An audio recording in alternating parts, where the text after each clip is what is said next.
What's going on, guys? Greg here. I got a KR Sabers Hero for you today. This was sent to me by a customer who had tried to he didn't know where to unscrew the Saber from to get SD card access, and so he had unscrewed it from the top here and actually broke all the wires internally in the clamp box. And like I said, and didn't realize that it wasn't supposed to unscrew from there. It actually unscrews from the pommel. So this is going to serve as both a review video and just a little bit of an instructional video for the customer.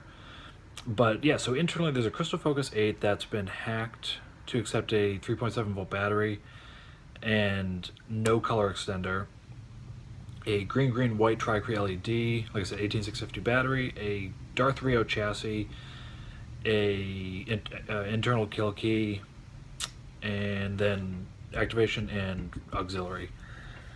And so one of the other things the customer said was that once you get it, open it up, go through it, he wasn't sure who had installed it. And he basically said, make sure everything's okay with it. And so what happened was when I opened this up, there was a white wire that was coming from the LED down to the board, and it was sitting under the board, except it wasn't doing anything.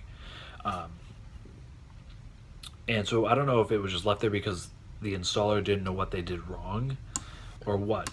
Because what I actually had to do was I tried to solder the wire to one of the open pads, one of the open channels, and when I pulled the kill key, it was powered.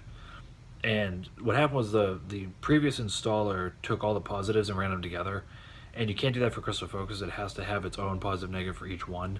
Don't ask why, it just does. Actually, not for all of them, sorry, but for some of them, I'm not going through the specifics of wiring. I've done a couple before, but it's not like you can just put them all together and just wire it up. And so I actually had to run a new positive negative wire for the white LED and run that through the hilt and connect it to the channel 1 pad, because the green was connected to the channel 2 color extender pad. Not the color extender, sorry, the power extender pad, which again, back to if you ever install one of these, you don't need to do that. You can wire it, if you're not using a resistor, you can wire it directly to the opposite side, because it was like bridged and everything. So if you're installing a Crystal Focus, just watch some videos out there and you can make things a lot easier on yourself, because there were things done to this that made it a harder install for the previous installer that didn't have to be done. So I took that wire, ran down to the board, rewired it, got it plugged in, and then I ran all 6 wires up into the clamp box for your switches and whatnot. And then I took the Saber because it was programmed to have no channel 1 current, and so I programmed that to have only 2 colors because it's a Luke Saber, green, and then so the customer just had some fun, I have a white as well, and then green flash on clash, white flash on clash. And then it's Crystal Focus, or a bunch of fonts on here. So I'm gonna get this kind of booted up, but before I do that, I'm gonna show the customer how to work this entire thing. So really simple, pommel unscrews, and then the only thing you have to make sure is, first of all, the chassis, which you can see it there, does not slide out all the way. It only slides out enough for kill key access and SD card access. So just to do that, it's loose enough where you can actually do it. There you go. So once you shake it a few times, chassis will pop out. Just pull gently, and if it's tight to pull out or anything like that, don't do it. Push it back in and then try it again. But just enough where you want to see kill key, and then if you need SD card access, right there, once you see the tip of the board, that's all you need. I'm going to show you how to get it out because it's a little bit tighter. Again, the previous installer ran the wires, if you can see this, all up and underneath where the SD card is. It's basically between those 2 sets of wires, the green and then the red and black. It's possible to get out. I did it. I usually take, a small screwdriver, which you can do that, a pencil like Mad Cow does, and then these needle nose pliers are going to be handy if you're changing your stuff a lot, because you're going to go in, and I'm going to do it right here when I'm looking. Actually, I'm not even going to do it, but you go in, I'm losing my mind here. You go in, pop the card out, and you'll see the tip of it. Make sure the wires are out of the way. Those pliers, go in, pull it out, and then again when you're putting it back in, it only goes in one way, where if you're holding it this way, the black and the pins are going to face up. So all the writing on the card is going to face down. Be gentle. Like I said, it's not hard to do it. It's just be gentle when you're doing it so you don't accidentally pull a wire. Look where your pliers are. But these, like I said, these will be your best friend because it wraps just around the card, and then you can pull it out and, you know, and get one of these, micro SD to USB, and you can change all your stuff. Then the only big note for the customer is the way the wires run in here and down into the hilt is there's a slit in the chassis that allow the wire passage, because the chassis basically feeds up and under this. And so all you have to do, the only thing you have to remember is that the kill key is always lined up with this nub that the D-ring is on when you're putting it in. So if it's lined up and right there, when you go to put it in, it'll slide in nice and easy. I'm just looking to make sure. It slides in nice and easy. And if it's a little bit tight, like it actually is right now, so that's a good example, is pull it right back out and give it another wiggle. And then there you go. So now it's sliding in properly. But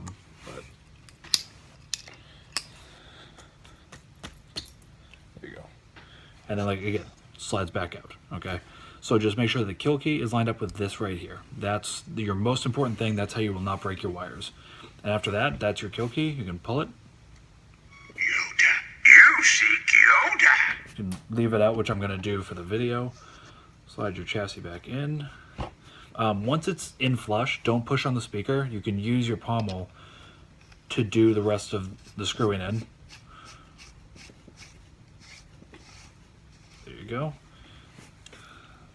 And then, so that's the other secret, is that these are illuminated actually.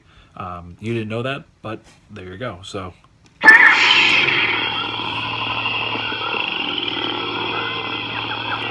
then you have an accurate blade plug in there right now, so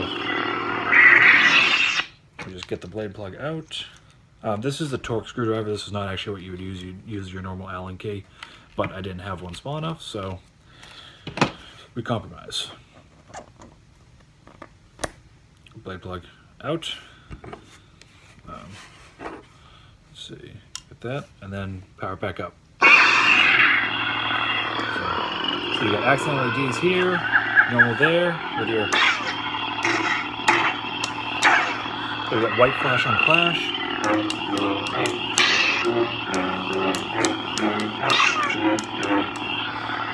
Your bottom is your auxiliary, so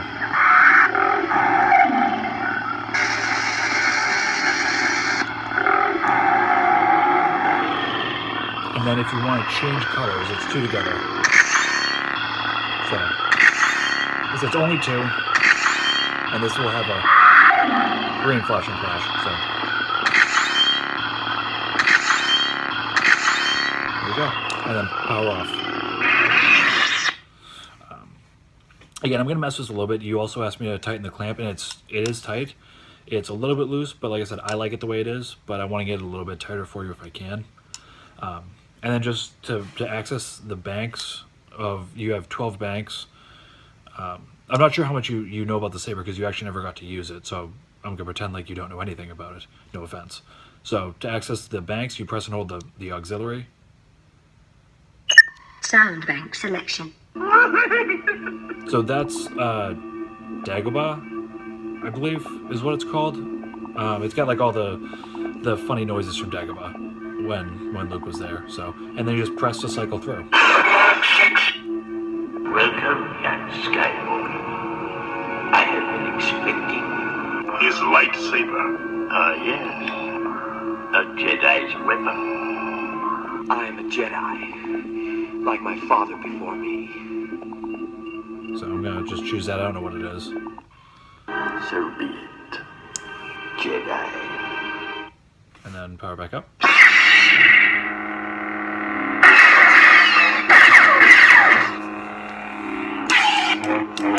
If you will not fight, then you will meet your destiny. Okay, cool.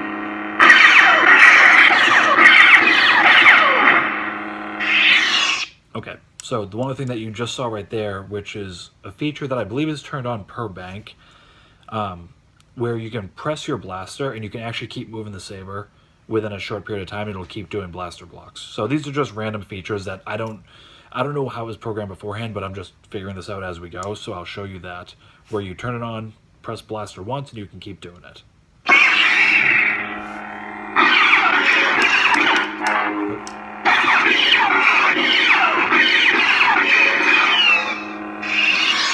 See? So, pretty cool stuff. But yeah, like I said, I'm not going to run through all the colors, or not all the colors, all the sound fonts, because you can mess with that and have some fun with it. But yeah, like I said, we got this fixed up for you. It's actually, like I said, it's a really pretty saber. I haven't had a Luke before. This is the first time holding one or messing with one. Excuse me, and I really like it. So yeah, it's a really nice saber. It's got, like I said, crystal focus, which is awesome, and I'm glad that it's up and working the way it should. And yeah, I'm glad that the accent LEDs work. That's a cool feature to have. And yeah, so like I said, just make sure you pay attention to that kill key problem right there, and then that should be your only issue, and you're back up and running. All right, thanks guys.